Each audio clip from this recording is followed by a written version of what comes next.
And I think we overlook to introduce ourselves with our names. So I'm Xochitl Bernadette Moreno.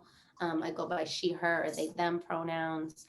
I've been at it as an activist and making media. I have a radio show on KPFA for the past 10 years talking about Chicanismo. It's the longest running Chicano radio show in the country. Homies have been doing it for over 40 years. And then I also study herbal medicine and Ayurvedic medicine and other traditional forms of healing, from curanderismo to different forms of traditional medicine from Mexico, from my father's homelands, and just a believer and lover of the power of plants. So that's a little bit about me. How about you, Shel? Yeah, very similarly, like work a lot with, well, you're definitely an activist and artist. Worked on a lot of food justice issues. That's how I met, Biz Stube from a long time ago when I was doing Juice, SOS Juice. Um, and also it taught, San Francisco State, taught climate justice, race and activism at San Francisco State. Worked with Ella Baker Center for Human Rights, Green for All, and Green Job Advocacy. Worked with Alliance for Climate Education, did a lot of leadership development with a lot of youth around the state, the country, um, emotional social learning, anti-bullying work in middle schools. Um, Worked a lot with youth, worked with art in action, art in revolution, so a lot of art activism stuff. But also, got a master's in transpersonal psychology. So I studied different forms of psychology from, looking at like Taoism and Confucianism, how it relates to psychology, as well as get introduced to a lot of curanderos from Peru through that time period too, which is really influential on my journey with plant medicines, and really just getting outside of the box around like what medicine is and what health is. So that's really powerful for me. And now, and also musician. So I've toured the world playing a lot of music and traditional instruments from Ngoni, um, using my voice. Um, so a lot of different spiritual practices that use chants and use word sound power and look at the innate power of ourselves to heal ourselves and to be healers to others. As you'll see, Ashel and I co-founded an organization called EFAM, Essential Food and Medicine, last year, just at the start of the COVID-19 crisis. Yeah, EFAM transforms food surplus and fresh juices, soups, ferments, smoothies, and natural medicines for free for the most vulnerable populations, by making them available to you for donation. I mean, more exciting than just reading that though is just the narrative and the story about like how it all started. So I don't know, for you, it probably happened very something similarly, around beginning of COVID. I mean, that may be a great question to ask everybody. Like, how did they respond? How did their family respond? How did their community respond when they realized that um, that was this sort of this virus that was presented to us, presented to humanity. So a big idea about disease and health is response, um, on a cellular level, on a community level as well. So so we responded, especially when everybody was saying like sort of go inside, don't tap in with your elderly, don't tap in with the people next door to you. They may be walking disease bags, right? And you might compromise your own health. And sort of appealing to that like sort of mammalian reptilian brain aspect of fight or flight, and really penetrating that really daily with media and a lot of energy, regardless of what was really happening or not. We had this sort of fear response. All of us sort of had a shock response. But so for us, we wanted to respond and not react. So we literally went to the people who were the most vulnerable. As you see in natural systems, when you want to, create health in a situation for a community or for a biosystem, for a bioregion, you go to those vulnerable edges, you go to those points first and make corrections. So we figured if we're going to create health in a community, let's first folks go to the folks who are, were already dealing with sort of issues in general, um, around food security, around health equity, around, cancers, around, various like vulnerabilities. So we, she could tell you a little bit about that, but she was going out, setting up water sanitation stations, delivering food to people from the OUSD, Oakland Unified School District, and really just working to like get that food out to people. And I was sort of doing juicing and delivering other medicines to people, just delivering it to folks. So within that, we became those imaginal selves of the caterpillar, and how do we birth this butterfly out of this seemingly like cocoon state. And one has to be the imaginal, one has to be the creative, one has to be know that they are resilience and health in the face of it. So a lot to share about immunity. It's a really big topic, but that's a little bit about our from our mission. So as the show was talking about, when COVID hit, we started doing all kinds of different ways of being in connection and service to our community. So here you can see we're passing out like sprays, we're giving people masks, we're getting people tinctures. And these are folks that are unhoused here in Oakland. We work specifically like hyper locally where we stay in West Oakland. And, a lot of the folks that were traditionally relying on other forms of support for ways to get their food, ways to just be able to like even just take a shower or wash their hands, suddenly we're in a state of crisis. It's like one thing for folks to say, you got to wash your hands, you got to stay inside. But if you don't have a place to wash, access to water, and you don't have a roof over your head, well, how are you supposed to do those things? So we started responding to those needs, and in the way that was natural to us, in the ways that we knew best. So you can see here some of the folks that we started developing relationships with, and this was nearly a year ago, and we still have close relationships with a lot of the folks in these images, and we'll tell you a little bit more about what we're up to, but we're creating a community clinic and a kitchen to further respond to those needs and really, treat the roots of what we believe health to be. So we're going to get into that a little bit later too. This is actually, this one had SOS Juice. I had this our monitor, our thing in SOS Juice, our picture, but this is picture of Mir's one, and they're looking, it sort of says it all right there. GMOs being genetically modified organisms, and it's sort of like lockstep automaton, like culture of being like a cog in the wheel of a machine that works for the few but disables the many. And then on the right side, it's just more like sort of harmonious view of people being like, rewriting what a warrior is, really saying like, no, we can have boundaries around like be sovereign and really ally and protect that which is sacred. So that's essentially what that image is looking like. Yeah, so a big part of it, the juice and smoothie operation, we'll talk show a little bit more of this in the video too, just to give a little background on what we're up to.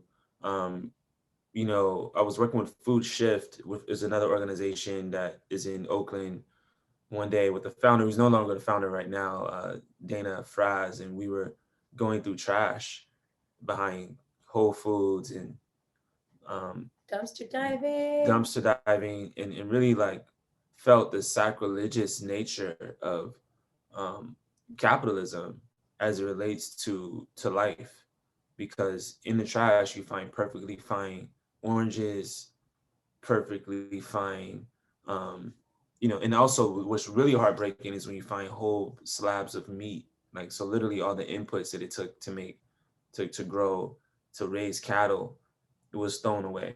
And these things are perfectly fine, but because of they had at particular times they wanted to get it out, or if it had a little discoloration or didn't look like the perfect fruit, we had to leave it there, right? And then it became illegal to actually get it from there, because then it was more liability for the company. So for us, a big part of, for me, is like, really getting how sacred it is to salvage and repurpose. just being a part of what we call restoring the sacred hoop, like getting the food to where it needs to go, but also transforming that which was destined for the for the landfill that turns into like methane gas that contributes to climate issues, etc. Why don't we repurpose that and turn it into nutrition, turn it things into boost immunity? And as we know, like live foods are essential to combating disease. So it became like really genius to look at, wow, we have all this food, takes up a lot of space. How about we compact it, put it in jars, which is one thing. Also, it's alive, right? So we're getting these phytonutrients, a lot of things that, people many years have been using to fight cancers, all kinds of diseases, auxiliary to any other medication or even protocol that we're using is sort of like these live foods. And also detoxification. Some may even say that some illnesses that we get, like when we have a fever or a flu, sometimes those are really just detoxification, your body going through a point in time, usually doing like it's something, winter months or colder climate times when your body just goes through a process of cleansing. So we're looking at it like, wow, we can assist the body in these natural cycles, and actually mitigate the worst impacts of all this cleansing phenomena by aiding and abetting it with natural foods. And love to go more into that, just the journey around juice and smoothies and why it's just powerful to have, nutrient dense liquid foods, that your body doesn't have to take a lot of energy to detox or process or digest or anything like that, and how beautiful that is. Then you can see here some of our medicine making. And we're going to drop a little seed and let it percolate. And we're going to come back to this question after this presentation. But we want to ask you, what is medicine to you? So dropping that in, you can ruminate on that. And also you can answer, what is your medicine, to both of those questions. What is medicine to you, and what is your medicine? Eso. But here you can see, these are some of our plant friends and plant allies that are medicine for us. So on the left, you can see this gathering of plants in a garden. And so I truly believe that one of the best and most important medicines is actually fresh air and sunshine, right? It all starts there. So getting one's hands in the dirt, by actually putting our hands in the dirt, not only are we like being able to release ourselves of some of the stresses that our bodies, minds, and spirits may be carrying, but we're also getting in touch with good bacteria, healthy bacteria that our bodies need to be able to be in good stasis, in good equilibrium, in good balance. So that's the first medicine of all. And then, as you can see, we're also processing these plant medicines in community. Folks here are coming together in the ways that medicines have been processed for thousands and thousands of years, in this collective process of talking to the plant, of taking off the leaves. It gives you an opportunity to develop a relationship with the plant in front of you, to give your intentions to it, to pray over it, to be with it, to give that reciprocity of energy, and to then be able to understand its medicinal properties in a far deeper way. So then you can see that final photo. I'm filling up tincture bottles. A tincture is a concentrated form of liquid medicine, right? So you can use different menstruums or different liquids, like anything from apple cider vinegar to, you can even get a honey in there. That's more an elixir or an oxymel, or cane or grain alcohol, or even just like a kitchen, local brandy or something like that. And that's distilling down and extracting all of those active parts of the plant and getting them into a concentrated form. Drinking a tea is also an amazing, amazing way to receive your medicine. Doing an herbal steam is another fantastic way. Put a blanket or a towel over your head, make your hot tea, you can drink a little, and then you can just really take in the vapor. And you can do that in different parts of the body too. And then the tinctures themselves is kind of the most concentrated and easiest to use method of ingesting medicine. So just a little bit about our medicine making there. Yeah, and I just wanted to note, like, the simple is the most advanced. How can you be more simple and align with the earth for her medicines? And so on that route, just receiving those directives, we sort of warriors for that way. Yeah, I put this in here, the light team, because I think this is also medicine. It's a big part of like EFAM in a lot of ways. One of the things I've been doing, sure, you deliver the food and you deliver the juice, but then sometimes some people want to just talk, and sometimes people just need a prayer or some encouragement or some type of energy. Um, so that's what was happening right there. It's a really beautiful moment, and that's considered the light team, when we do like more of those things that people have been burned for, or exiled for, or hung for. um, these things, like, really have to go underground for, is also medicine, right? These things works. It's really just tapping into sort of ancestral knowledge. So this particular thing Devin and I were on is Suke Marikari, which is spiritual purification, karma cleansing, and then the words sound power, like the power of what we use our words for, and cast spells, right? We can spell things into existence. So that's sort of what they were doing in a brotherly fashion. And then to the left, that's our sister. She's working with sage. She makes a lot of beautiful tincture, and that's a really big request. We actually get a lot for. People really know and understand it. Like, wow, you know, this is now recently, science is saying that, yeah, sage is really good for cleaning up, microbes and things like this. But this is things that people have known for a long time. This is where they use it. This is where they grew it, and they use it in ceremony. So there's a physical aspect to things, and there's also a spiritual aspect to things. So when you're working with plants, you get double more than what you ask for. These things that the earth took this time and this energy to create, and the sun and the water and all the high technology that all of that is to create. We revere it because we understand that it works, and then with our energy and attention works with it as a spirit, we have that much more impact. So when you send those prayers out in that smoke, whether or not it's tobacco or whether it's the sage, you know, a lot of things can shift. So a big part of actually what we've been doing, on Wood Street, and a lot of that has been supported by a lot of these prayers and ceremonies that we've been doing, where we get to pray and we get to really like lay down some prayers and work with our sacred medicines that help lift these prayers up to spirit and help spirit do its work. Because as we know from our ancestry, and a lot of these things have been colonized out of us. What we know from our ancestry is that we are not alone. We work with the ancestors, and we work with the spiritual realm, which these plants afford us that easy access and communication with. So we owe a lot to that, and we're super grateful. Yeah, like, so this is the Affiliate Gardens project. A big part of this is, again, um, we want to work in communion with things. So when you look at like sort of quote unquote traditional, they call these things alternative. But I was reading something and preparing for this, because I was like looking at like, wow, why are they considering Ayurvedic a pseudoscience when it's one of the oldest sciences and older medicines on the planet? Actually, the root of where all medicine comes from, Ayurvedic medicine, in terms of the texts, went to China and then came to the West. So, little tidbit. Yeah, exactly. So, I'm looking at like India and Asia, and these people, 80% of the population is um, utilizing quote unquote traditional medicine.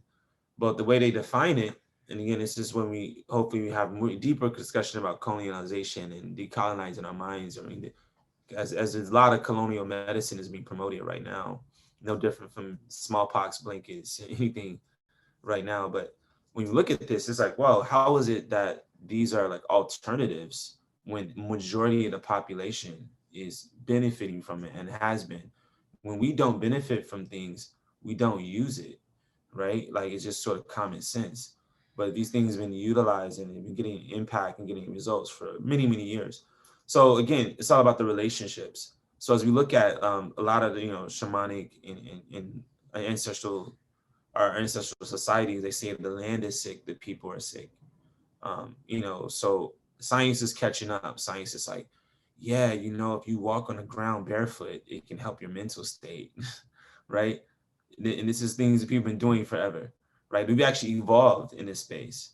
Um, or the fact that you can, be communing with trees, or even have something like you have in this image here, like we talked earlier, putting your hand into the dirt can be more effective actually, you know, correctly cleaning your hands than some of the antiviral sprays that we have, in which there's viruses and bacteria all in our environment and actually within us that actually coexist within us and co-create our health when we're in good alignment and good relationship with all that. So it's really about relationship versus expelling things, fighting things, killing off things, etc. So when we have our food, our pulp, our pulp from the juicing, we were like, wow, like who loves that? And how can we actually send that along the line of life, decomposing things to give it to life, because that's what life wants to do. Then we were like, wow, let's actually start composting that. And this is earlier on. We had some really healthy worms, really big into the worms, and hoping to get that up as a micro business soon. But so we can get the worms out to the communities who want to grow food and grow their medicines, but also the soil. The worms make such amazing soil. Um, just that poop creates like really rich soil, so they can get out to our gardens and all the folks who actually give us all the food that we redistribute. So again, looking at health, in terms of like relationship,